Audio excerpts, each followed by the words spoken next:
saya duduk misalkan ngobrol, makan sama teman-teman yang mana mereka masih ngerokok gitu loh. Mereka masih ngebir gitu.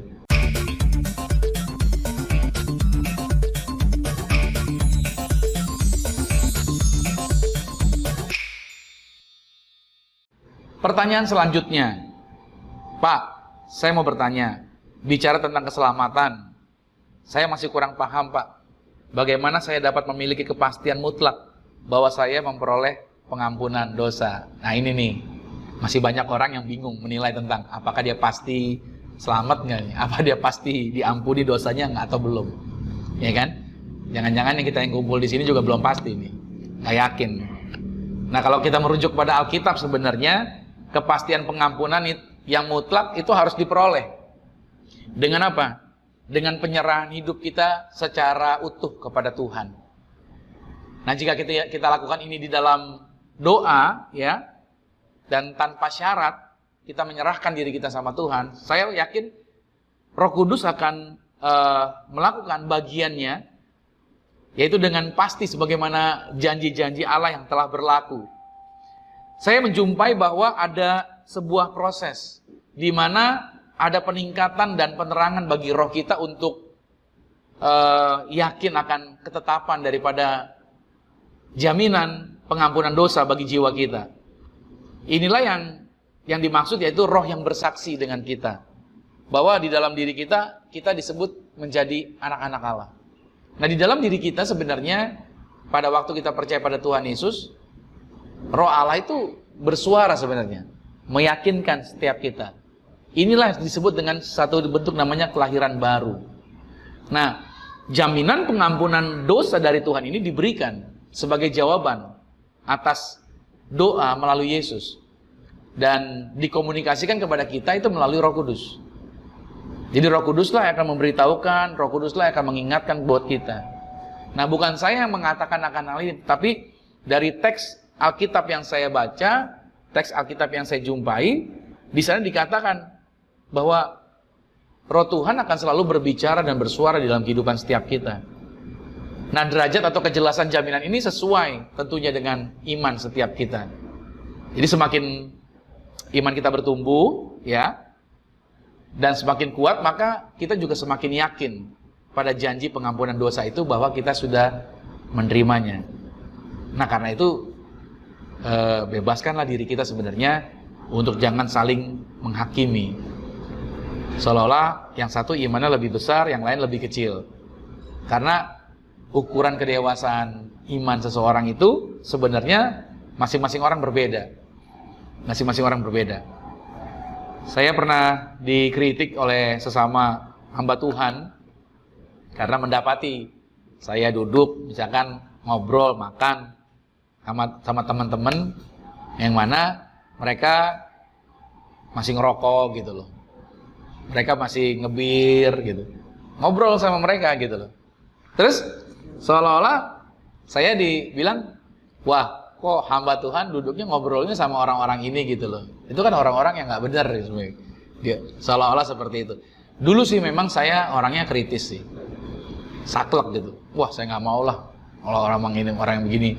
Karena prinsipnya pikir saya gini, pergaulan buruk merusak kebiasaan baik gitu. Jadi dipikirnya kalau nongkrong sama orang itu, wah gua ketularan. Tapi sebenarnya di dalam pendewasaan kerohanian, saya melihat bahwa Sakeus saja ya, Yesus itu duduk makan di rumah Sakeus. Sakeus itu dibenci orang Yahudi loh. Tapi Yesus justru asik ya. Yesus justru datengin tuh Sakeus, malahan duduk makan lagi sama Sakeus. Dan yang menariknya Yesus nggak bantai dosanya Sakeus. Yesus nggak jelek-jelekin Sakeus. Yesus nggak bilang begini, bertobat nggak lo? Mati lo kalau nggak bertobat lo. Nggak ada ngomong begitu. Yesus asik cerita, dia sampaikan tentang keselamatan. Sama sekali Sakeus tidak dikutak-katik gitu loh. Tidak diserang gitu loh. Dia nyaman bicara dengan Yesus. Tapi lihat dampaknya. Sakeus langsung hari itu dia bertobat. Dia bisa mengeluarkan, dia bisa melakukan yang orang-orang Yahudi kebanyakan gak bisa lakukan. Dia rela keluarkan apa yang jadi miliknya. Makanya dia bilang, hari ini telah terjadi keselamatan. Makanya ketika saya dikritik seperti itu, ya saya bilang ya, apa salahnya saya duduk makan dengan mereka? Toh saya nggak ngerokok kok.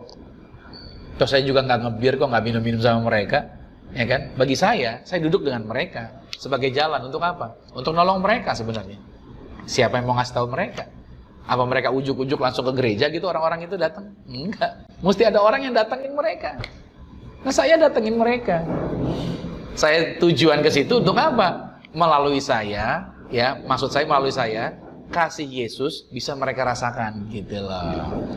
Jangan sampai kita jadi orang Kristen yang merasa bahwa oh saya kudus, kamu kudis, jangan dekat-dekat saya, kamu tidak layak untuk dekat-dekat saya. Kan itu fatal ya kalau kita punya konsep begini. Makanya saya berpikir justru kalau saya menjauhkan diri dari mereka itu rugi buat mereka. Justru saya harusnya menjadi kepanjangan tangan Tuhan. Makanya kepastian pengampunan dosa itu akan menjadi sulit untuk orang-orang itu percaya. Kalau saya sebagai orang yang sudah tahu kebenaran, saya malah bikin tembok. Saya malahan tidak mau penjangkauan. Ingat ya, mendekati mereka bukan berarti kita ngikutin gaya hidup mereka. Ingat baik-baik ya, jangan salah. Ini keliru. Mendekati mereka justru tujuannya kita jadi garam yang menarik mereka untuk berubah. Itu bagian daripada proses perubahan. Nah karena itu hidup ini makanya jangan menjadi orang yang kaku gitu loh. Harusnya kita menjadi orang-orang yang artinya fleksibel gitu, ya kan? Kita tidak bisa memaksakan iman kita sama orang. Ayo percaya sama Yesus, ayo kita maksa gitu. Yesus sendiri nggak pernah maksa memaksakan orang untuk beriman sama dia. Yesus nggak pernah maksain. Makanya saya suka kaget kalau ada ketemu dengan teman, ada orang yang bilang bahwa kalau dia berdebat dengan orang itu apa yang dia yakinin, kalau dia kalah dengan berdebat, berarti dia harus ninggalin keyakinan dia untuk ikut dengan keyakinan yang dia percaya. Wah, terus terang mah saya nggak mau ngobrol dengan pola begitu. Buat saya begini, keyakinan orang itu masing-masing orang yang punya hak sendiri. Sudah saya menjelaskan sebanyak apapun, kalau hari itu dia nggak mau percaya, saya nggak perlu paksa, dan saya nggak perlu jadi bermusuhan. Mungkin hari ini belum waktunya, ya nggak apa-apa. Nanti lain waktu kita bisa diskusi lagi. Intinya adalah diskusi, bukan untuk berdebat seolah-olah kita menjadi hebat sehingga orang dikalahkan sama kita. Jadi ini penting sekali iman, ya. Kalau artinya saya belum yakin, saya kasih tahu itu bagian daripada proses. Namanya orang baru bertobat kadang-kala suka bingung ya. Seperti pertanyaan ini, saya pasti nggak ya gitu. Itu bagian daripada proses. Jalanin terus saja, nggak apa-apa. Seperti anak-anak kan, terus dari bayi, terus naik lagi, terus tumbuh lagi, bertumbuh lagi, nggak apa-apa. Karena masing-masing kita adalah pergulatan individu, itu adalah sifatnya personal kita masing-masing. Nah, karena itu Tuhan ingin agar setiap kita jalanin proses kehidupan kita sebagai orang percaya dan nikmati Tuhan sebagai Tuhan yang mengasihi Anda sampai selama-lamanya.